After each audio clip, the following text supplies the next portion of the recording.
Hello, everyone, and welcome back to Say What? Demystifying Educational Jargon Part 2.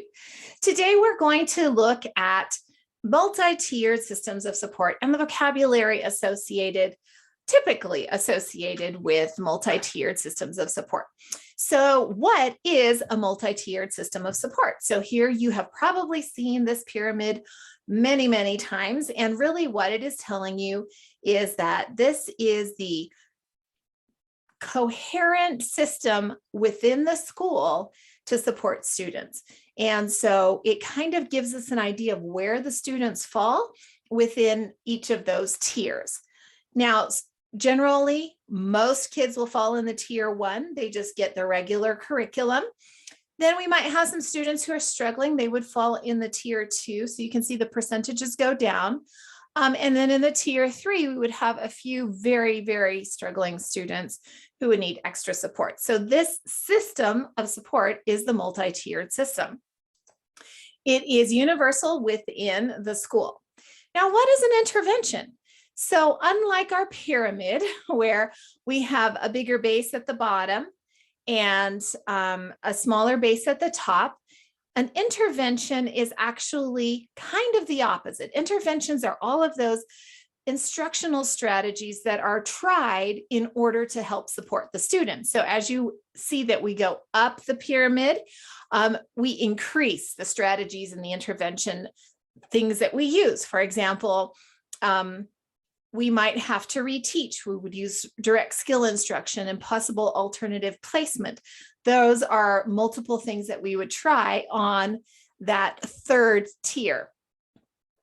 In the first tier, it's just grade level curriculum. And so that's pretty much the core curriculum that students would receive. And then in tier 2, they'd get the core content and they might get a reteach or direct instruction to just help support access. And so those are what the interventions are. Sometimes students can have a computer-based intervention.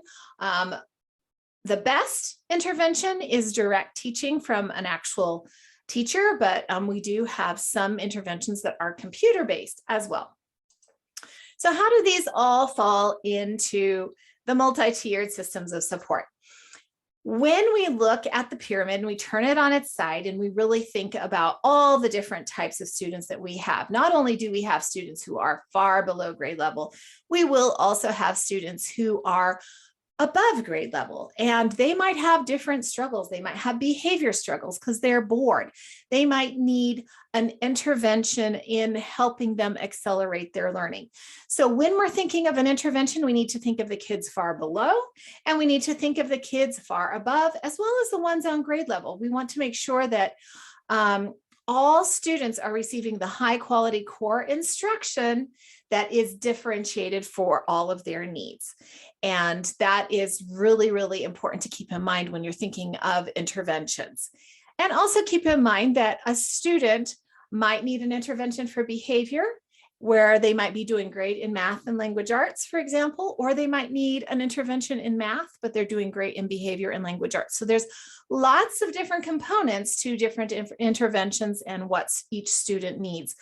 The goal is to make sure that every student's need is met and that they have the instruction that they need in order to access grade level content and learn the skills that they need to learn. So what is response to intervention? So here I have the arrows just to kind of show you what we're talking about. So when we talk about the multi-tiered systems of support, we're talking about increasing the supports and the intervention for the student as they go higher and higher. So adding on instruction, adding on strategies, adding on interventions as they go up. However, our goal is to then make the students go down, kind of decreasing those interventions and the need for those interventions. And the way that we document that is through the response to intervention. As a student might move from the green to the yellow, and we start reteaching and using direct instruction to teach skills, if the student responds really well to that in the yellow, then we know that that is a great intervention that works for that student. and we don't have to increase our interventions. So that is their response to that intervention. If the student is really still struggling with it and we have to, again, increase the amount of instruction that we give, find some alternative interventions, that means that the first intervention was not working and we're increasing or intensifying our instruction. So the response to the intervention is really, how is the student responding to what we're doing? Is it helping them or is it not helping them? And if it's not helping them, what do we need to fix in order for it to help them? Okay, so you'll see that the MTSS umbrella, if you will, contains RTI, but you won't find RTI and then MTSS under that. So MTSS is the big umbrella. Response to intervention is the instructional part, making sure that students are actually growing the way that we want them to grow. Okay, so here is again a little bit of a visual to help you understand.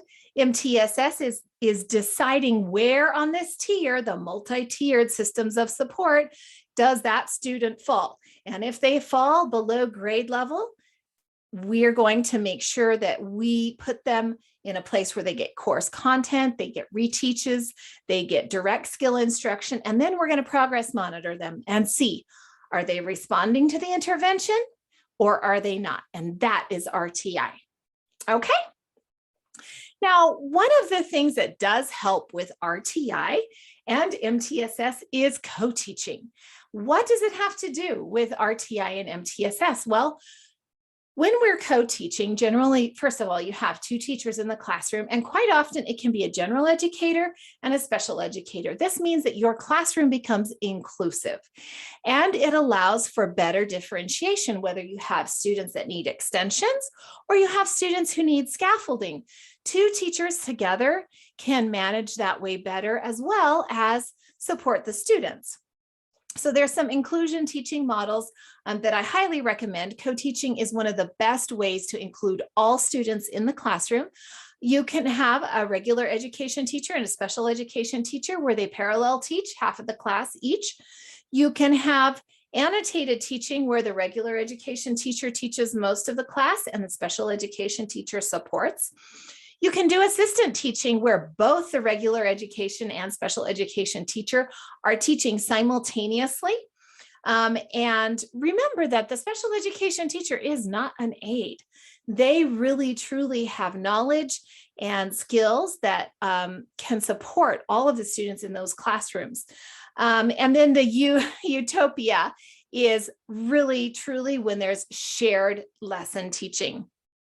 And both teachers share teaching the class. Maybe they alternate days, but they support and feed off one another when teaching the students. Now, how does this connect to RTI and MTSS? Well, one of the things is if you do have a student who might be moving through the tiers and getting close to very, very disruptive behavior and needs support, you have two teachers to support that. If you have a student who is really struggling and needs more intervention in reading or math, you have two teachers to support that, as well as more ideas and more ways to divide the students to make sure that students can mentor one another, but also extend. We want to make sure that all students' needs are being met. So co-teaching is our other word, and it does connect heavily to RTI and MTSS. The schools that I have worked in where we have done co-teaching are the most successful classrooms that I have been in, because general education students, extension students, above grade level students, and special education students are all educated together, and they are able to learn from one another. Sometimes you realize that students who may not read very well actually have the best critical thinking skills. And by sharing the skills and the struggles that they all have, it builds a much more holistic classroom, as well as modeling adult collaboration for the students. So when you're talking about co-teaching and inclusion classrooms, again, I turned the pyramid on the side and added it, so it's a diamond. When we do that, what it means is that students really are guaranteed to receive high quality core instruction as well as differentiated instruction. And it then meets the needs of all the students in the classroom. And inclusion is one of the most important things that we can work towards. Obviously, staff must agree to it and be supportive of it. But ultimately, once you've done it several times and once you've learned how to work with your co-teacher, it is one of the best things that can possibly happen, especially for your students. So when we're talking about co-teaching and inclusion classrooms, we also want to address the issue of using PFL. So what is PFL? It is people first language, putting the person before the disability or challenge and describing what they have, not what they are. Because you'll be teaching in an inclusion environment where you might have students who are on an IEP or who have a 504 or who have an ALP. You want to be able to be respectful, cultivate respect for all people, and model these behaviors for the students in the classroom. So here are a few examples of our outdated vocabulary and then ways that we can use PFL. For example, we wouldn't say a disabled person. That's putting the disability prior to the person. We would say a person with a disability. We wouldn't say handicapped person, a person with a disability. Handicapped bathroom would become an accessible bathroom. Learning disabled, we would say they have a learning disability. Mentally ill person would be a person with a mental condition. A wheelchair-bound person would be a person who uses a wheelchair. And handicapped parking becomes accessible parking. So you can see that already that changes the mindset of the way students view one another. And it helps us show respect for every single person in the classroom. So that is our last word, people first language. It's actually like a phrase, PFL, people first language. And regardless of whether you're co-teaching or in an inclusion classroom or not, it's really, really important as an educator or as a learning partner to make sure that we use this vocabulary to help cultivate this respect in our students. If you have any questions or any suggestions of anything that you would like me to go over, please send an email to connectedplanetlearning@gmail.com and I will create that resource for you if I can, or I'll figure out where to find it. Thank you so much for watching, and please don't forget to subscribe. I look forward to seeing you next time. Have a great day. Bye.